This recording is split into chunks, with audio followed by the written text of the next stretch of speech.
We've talked all day about hiring and finding the right people. Well, sometimes you don't have the right people, so you need to get rid of them in a tactful way, of course. So our next two speakers are Lucas Bewald, the CEO and founder from Crowdflower, as well as Greg Tenhoff, a partner in the employment and labor practice for Cooley.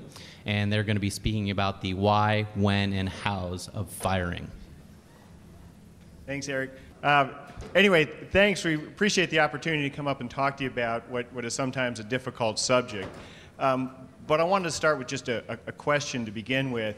Does anybody know what historically maligned group is not protected by the bias statutes, discrimination, harassment statute? Anybody? What's that?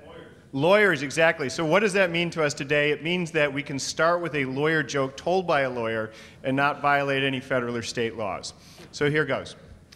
Once upon a time, there was a barber in a small town, and the barber had a minister in one day for a haircut. He gives the guy the haircut, and the minister reaches for his wallet, and he says, no, Reverend, you do the Lord's work, and so the haircut's free today. And the minister says, thank you very much. Next day, the barber comes back, and he goes to open up his shop, and he finds a stack of Bibles sitting outside in front of the door. And he says, well, that was kind of a nice gesture. I see the karma of the whole thing. So that day, a police officer happens to be in. He cuts the police officer's hair, and the police officer reaches for his wallet, says, no, you protect the public, so this haircut's on me. So comes the next day, comes to open up his shop, finds a dozen donuts right there from the police officer. So he thinks this is being a great business development opportunity. So he decides he has one of the town lawyers in that day, cuts the lawyer's hair, people unlike myself who actually still get haircuts, but cuts the lawyer's hair, and the lawyer reaches for his wallet. No, you serve the justice system, it's okay, this one's on me. And the next day, showed up to open his shop, and what did he see? 10 lawyers standing in line. Okay, I can't promise the jokes get any better, but Lucas and I have the 2 o'clock slot right after lunch, so we're doing the best we can, folks. All right, so I've worked with startup and emerging companies for about 20 years now on employment things. Both forming the relationship, dealing with the relationship, and unfortunately at times ending the relationship. So what we're going to talk a little bit about today is the why, when, and hows of firing and 5 principles to follow in doing so. I've worked at places where they didn't fire people that probably should have been fired, that sort of everybody agreed about, and that actually had a really negative effect on morale. And so when I started Crowdflower, one of the things I really wanted to do was make sure that we actually were, brave and proactive about letting people go. And I think that, it's interesting what you said about, ill-conceived firings having a bad impact on morale, but I always worry with every time we've done this, I've worried, is this going to have a bad impact on morale? And I think it's always had a positive effect on morale because they've been fairly uncontroversial. Trying to clearly, often when the factors are subjective, trying to articulate to the person, no one in the company likes you, is just not helpful. And so I think that we often, I really worry about firing people in a humane way and in a way that they feel good about eventually. But I try not to view it as an educational experience for the person being fired, right? I try to view it as, how are we going to make them feel good about the process, which generally isn't mentioning subjective factors. Or if you mention them, to sort of repackage them in a way that is more palatable and gets a little past the emotions. So for instance, that's what sort of the point here about organizing thought by topic sentence. If you say the topic sentence to somebody is, I tell you what, your personality stinks and nobody likes you, okay? You're going to get a real emotional response to that.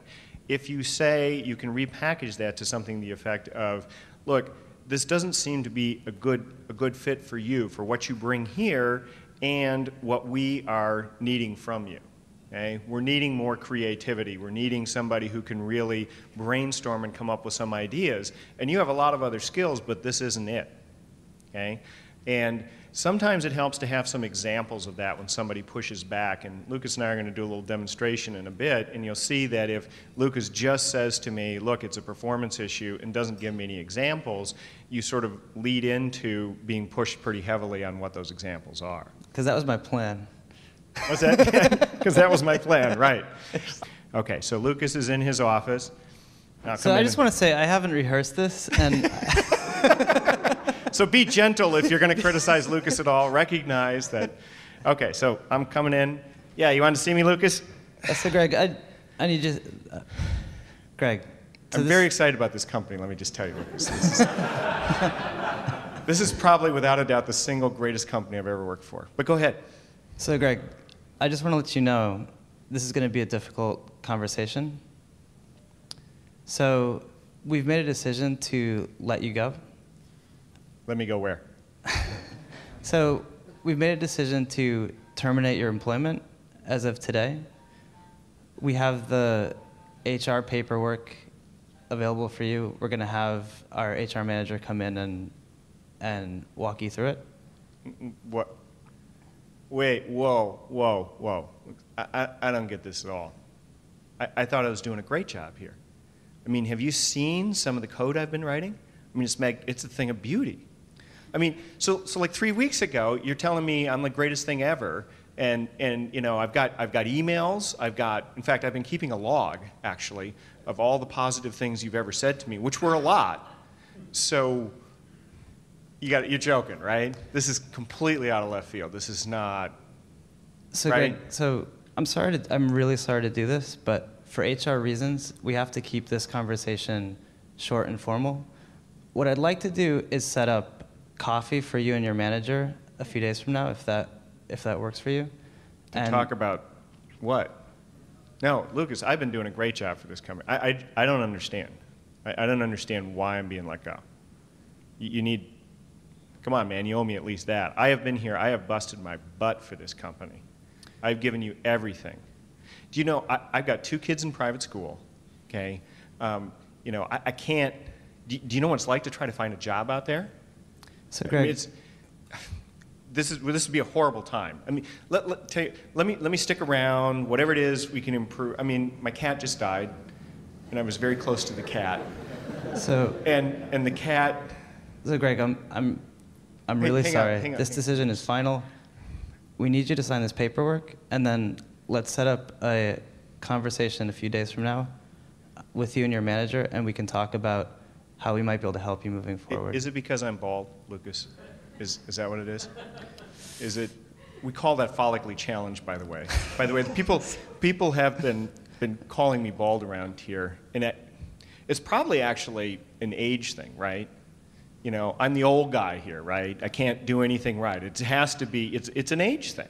Greg, I can assure you, come on. we appreciate Look, your I'm the work. only guy with gray hair here. Whatever's left is gray, so it must be age, right? Isn't that it? It's absolutely not age. What I need you to do for our HR policies is to fill out this paperwork, and I can set up coffee with you and your manager as soon as you'd like. So how much money do I get? I So, mean, for everything I've contributed to this company, Lucas, I should be getting some serious coin.